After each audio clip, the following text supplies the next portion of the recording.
दोस्तों नमस्कार। मैं आप सभी का दिल से वंदन करता हूं, अभिनंदन करता हूं, स्वागत करता हूं और आप देख रहे हैं श्री जी की बगिया का यूट्यूब चैनल।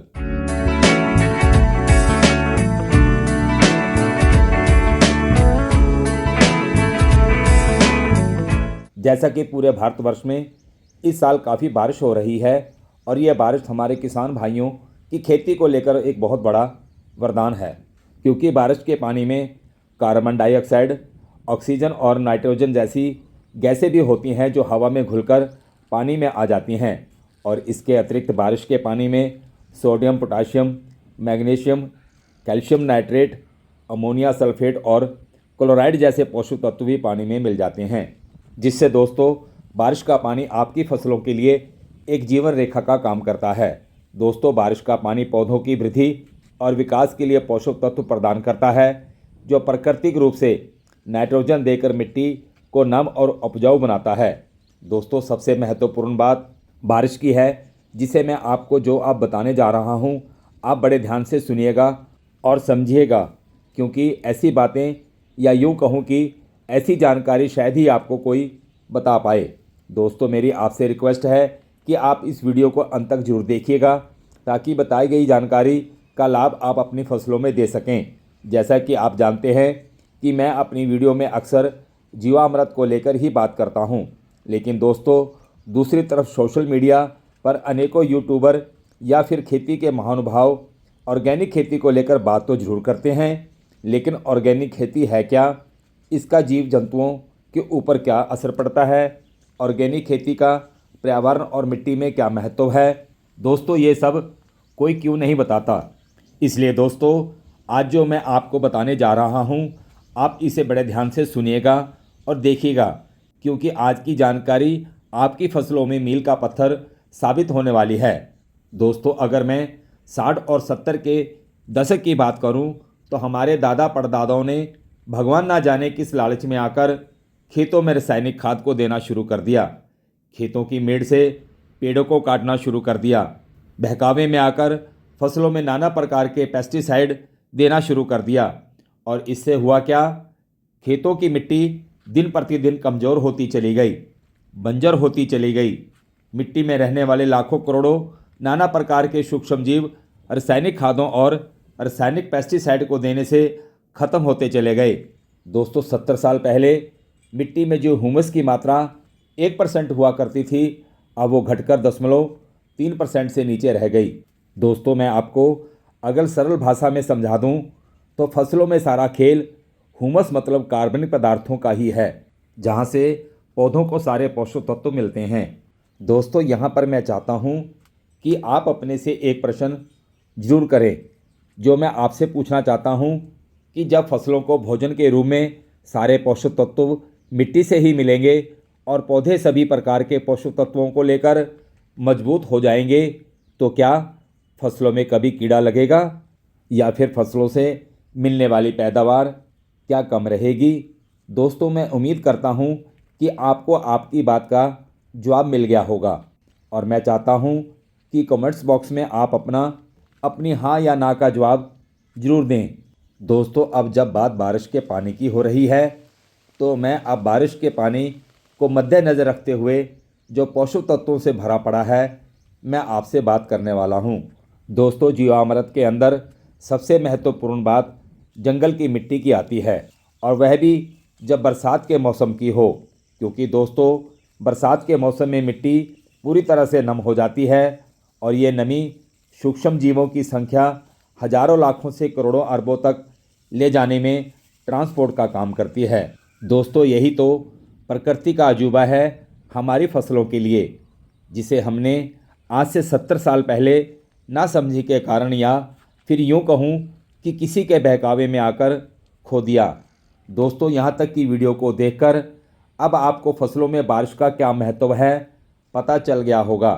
तो दोस्तों, आपने जंगल से उस मिट्टी को लाना है जहाँ पर कई सालों से पेड़ों के पत्ते, टहनियाँ, फल और फूल गिरते रहते हैं, और ये अवशेष नमी के कारण गल सड़कर भूरे काले रंग में तब्दील होकर कार्बनिक पदार्थ बन जाते हैं, जिसे हम वैज्ञानिक भाषा में ह्यूमस भी कहते हैं। दोस्तों, मैं चाहता हूं कि अब आप इस वीडियो को बड़े ध्यान से देखिएगा और सुनिएगा कि मैं आपको क्या बताने जा रहा हूँ।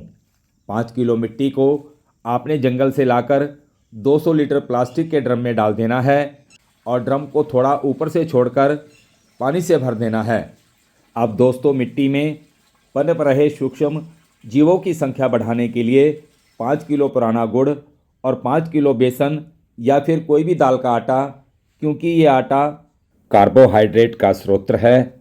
दोस्तों, सूक्ष्म जीवों को खाने के लिए कार्बोहाइड्रेट की ही ज़रूरत होती है, लेकिन दोस्तों यह आटा सूक्ष्म जीवों के लिए तुरंत खाने के काम में नहीं आता, क्योंकि आटे में 15 से 20 दिनों तक कुछ बदलाव होते हैं।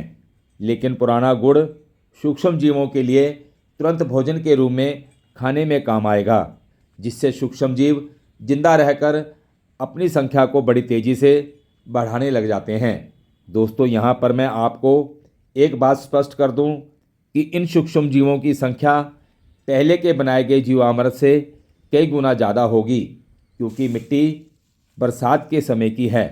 दोस्तों, 15 दिन के बाद अब सूक्ष्म जीवों को फिर से भोजन की ज़रूरत पड़ेगी, तो आपने 3 किलो पुराना गुड़ और 3 किलो बेसन या दाल का आटा डालना है और इसके 10 दिन के उपरांत इसकी मात्रा को कम करके 2 किलो पुराना गुड़ और 2 किलो बेसन या दाल का आटा फिर से रिपीट करना है, जिससे कि दोस्तों सूक्ष्म जीवों की संख्या बराबर तेज़ी से बढ़ती रहे।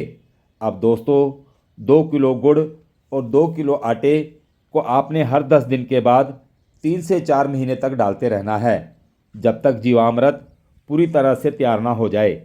अब सवाल ये आता है कि जीवामृत कितने दिन के अंदर तैयार हो जाएगा। तो दोस्तों, ये जंगल की मिट्टी के ऊपर डिपेंड करता है कि मिट्टी में सूक्ष्म जीवों की संख्या कितनी मात्रा में है। दोस्तों, लगभग 1 महीने के बाद इसके ऊपर एक काले रंग की पपड़ी आनी शुरू हो जाएगी। ये पपड़ी दोस्तों शत्रु जीवाणु की है, तो इसको छलनी की सहायता से निकाल कर बाहर कर देना है। दोस्तों, इस क्रिया को जब तक दोहराते रहना है जब तक पपड़ी आना बंद ना हो जाए। दोस्तों, अब बात आती है कि जीवामृत के बनने की पहचान क्या है, वो भी मैं आपको बता देता हूँ। जब हम ड्रम के पास आएंगे तो इसकी गंध इतनी तीखी होती है जो कई बार बर्दाश्त नहीं होती, और दोस्तों इसका रंग देखने में गहरा मटमैला सा हो गया होगा। इसमें हाथ डालने से इसका चिपचिपापन इतना ज़्यादा होता है कि 2-3 बार पानी में हाथ धोने पर भी इसका चिपचिपापन और इसकी गंध नहीं जाती। दोस्तों, ऐसा होने पर आप समझ जाइएगा कि जीवामृत बिल्कुल तैयार हो चुका है।